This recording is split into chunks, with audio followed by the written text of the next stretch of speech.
Мұқағали Мақатаев, үш бақтым. Ең бірінші бақтым халқым менің, соған берем ойымның алтын кенін.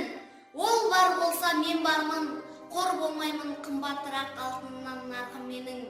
Ал екінші бақтым тілім менің, тас жүректі тіліммен тілім дедім.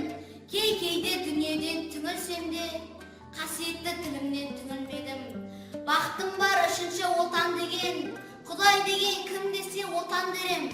Оты сөнген жалғанда жан барсың ба, ойланбай-ақ кел дағы отанменен.